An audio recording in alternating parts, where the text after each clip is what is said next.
Akwashi Godun. I mean, about more video. About. Orí arúgbó yẹn èsì ló wà ńbẹ̀. Rárá o, àṣírí ni o, àṣírí alálẹ̀ ló wà ńbẹ̀ o. He was asking that woman, pé kí ló wà nínú igbá tí arúgbó máa ń gbé sórí. Yeah, you can ask.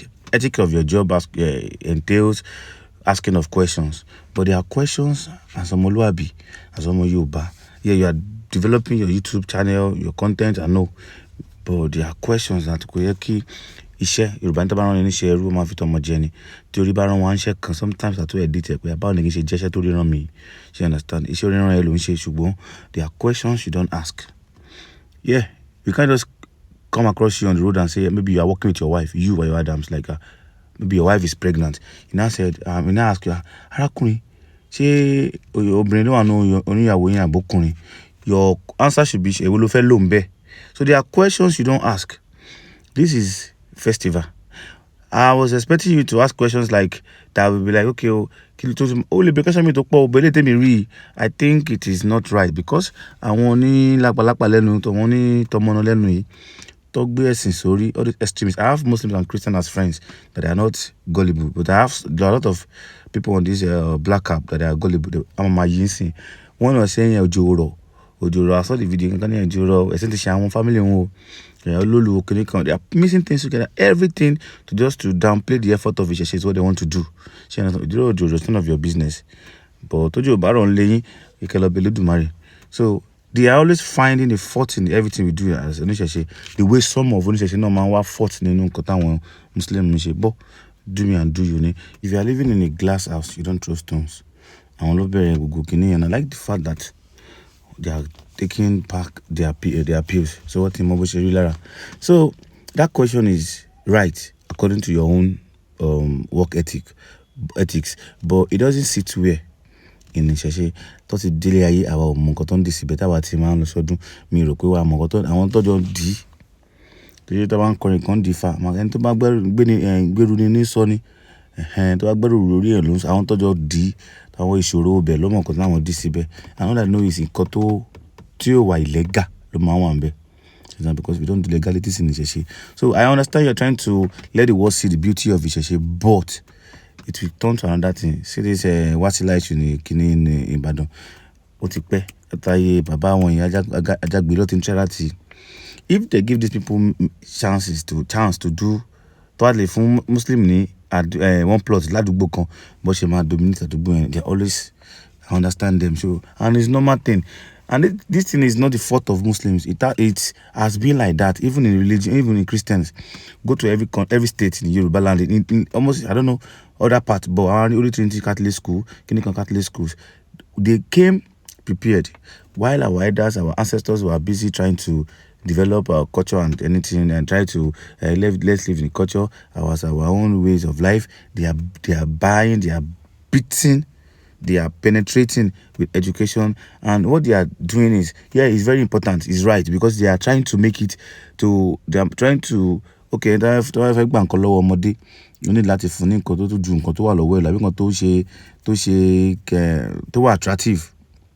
You understand? So you can't just ọmọ fi toy gun ṣeré ó wá fẹ́ fi igi gbà wà ní láti tún ṣe igi yẹn bí ìbọn tó tún gùn jù yẹn lọ ni. So they brought civilizations, education, faster medical attention. So ó wá easy fún wọn láti jèrè ọkàn àwọn ìyá wa tàbí bàbá wa kan gbà yẹn. Why some of them are doing the two, that's the Maria àwọn kan tó ń jẹ́ èṣù wa ń dé Jésù tó fún mi ó máa jẹ́ orúkọ yẹn kakọ ó ti di kíní yẹn mú family wọn, but half like 60-40 love ṣe. So if our ancestors have already táwọn náà ti ní bí àwọn ṣe lọ kọjú àjà ìkàràdà tó mísì mọ́ wọn gbà yẹn pípa tó dé tí n pé bí orí ẹ̀ ó ti tanná lẹ̀ pẹ̀lú àwọn Muslim àwọn Christians ni tó padà dé tó wá fi ẹ̀kọ́ wọn tó fi try láti package Ìṣẹ̀ṣe ni kánìgbà yẹn ni data wa ṣe ń sìn táwọn ọ̀dọ́ ń ṣe ń sìn táwọn èèyàn ń ṣe ń sìn. People are not doing different type of seminars, online videos just to correct and right the wrongs. Kánìgbà yẹn àwọn bàbá yẹn náà ṣe ń gbà yẹn ni tọ́kọ lẹ́rú ń gbà yẹn tẹ́yìn kò ní sí irú ẹ̀ ń sìn àti competition àti wà ní equilibrium rate àti balance. So if you keep asking such questions fẹ́ máa bèrè, people are asking you, olólùgbórí kan dání, kíní kan ṣe kíní kan. It is because of social media. We now abuse things. You don't camera, but we call record. Now you just want to record everything. An accident, you can jáde fún airport, mama record. Want to buy on to gbé dání, gbé away. So there are things like we think this social media or this civilization is helping. It's even causing enmity and breaking the love and affection. Being kind is no more our normal part of life again. Do you understand?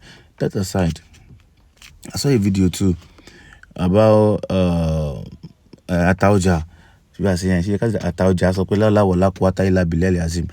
will say it if I was the king, because as a king, you don't have a lesson kan tó ń ṣe, ẹ̀sìn kan ló ń ṣe lọ́kàn tiẹ̀ níwájú wa àti Ọlọ́run Allah àbí òrìṣà ẹ̀ wọ́n ló mọ̀. But tó bá ti wà in a public space, you are for everybody.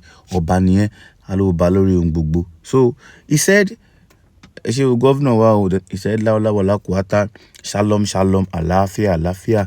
Ẹ̀sìn mẹ́ta tá mọ̀ ní Nigeria is Christian, Muslim, and he's a Muslim. Might be Ọlọ́run wọn, but he doesn't sọ pé òun ò ṣe ẹ̀sìn, kò ṣe ọdún Osun-Osogbo, kò ní rọ́ o. She understand? I even see him more in traditional settings than mosque. Bí abẹ́ tó ti ń kírun mi, aláwọn bàbá mi tàn àrí tó ń lọ ń ṣe tó lọ ń kírun àrí wọn, but òun mi ò rí bàbá ibẹ̀ pé. So this thing, if you just understand that we oníṣẹ̀ṣe too kà má ṣàṣejù, this man is a king, he's a Muslim.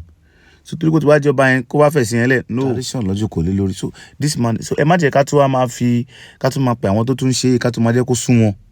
Do you understand? So he said láwọláwọlá kùátá, he said shalom shalom and àlàáfíà. Say feeling because we can't be any Muslim, be any Christian, but now only say to pon be no. I miss him be everybody is coming because I will need discrimination in the bloodline. One, the DNA of Yoruba doesn't have discrimination. We don't discriminate. Alema ti you don't be afin. Ti okay you know so ati ma mu lore. Do you understand? Ti yan ba bi abarapa nílẹ̀ Yorùbá o kin ti mọ́lé o ma jẹ́ kó free kó ṣeré mọ́yàn.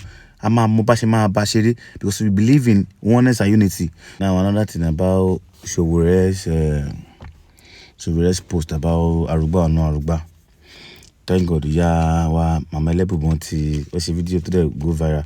But I have a point in that. He has a point only because of consent age, but that thing doesn't work in Nigeria anymore. But yeah, òfin sọ pé ọmọ gbọ́dọ̀ ní ọjọ́ orí to determine pé mo fẹ́ ṣe kíni kó tó pé máa ṣe fún a máa fún ní go ahead láti ṣe nǹkan. Ọmọ gbọ́dọ̀ yé, but ìjì ò làwọn ti lọ lè kéwú. I have àwọn àdúgbò bí type like bad láti school by ọmọ 3, 4, 5 years old ó ti lọ lè kéwú. You understand? Àwọn ọmọ tí ọmọ kékeré arí wọn lórí social media tó ń sunkún, I will pray àbí tó ń tẹ keyboard, I will pray tó sì ń sunkún pé ó ń gbàdúrà sí kíni. And age ẹmu arúgbá yìí náà a ní wọn náà tó ń gbá bọ́ọ̀lù ní outside the country, they are playing ball tó wà nínú academy. Ṣé ó tẹ́ lọ́rùn láti gbá bọ́ọ̀lù àbí? Yeah, ó tẹ́ lọ́rùn láti ṣàrúgbá. Ṣó tẹ́ lọ́rùn láti lọ lé kéwú? Yeah, ó tẹ́ lọ́rùn láti ṣàrúgbá. A tún wá ní àwọn ọmọ kékeré tó ń sùn sínú slum tó níbi tó fẹ́ gbé tó níbi tó ń lọ. Ṣó tẹ́ wọn náà láti máa sùn bẹ̀? No, orí ló dá wọn síbẹ̀ àbí ìjọba ló fail àbí òbí wọn ní wọlé lọ rà. You understand? So when we want to quote law, ká tó wo nǹkan tá lè fi counter nǹkan tá fẹ́ quote yẹn. Yeah, Showore is a content creator.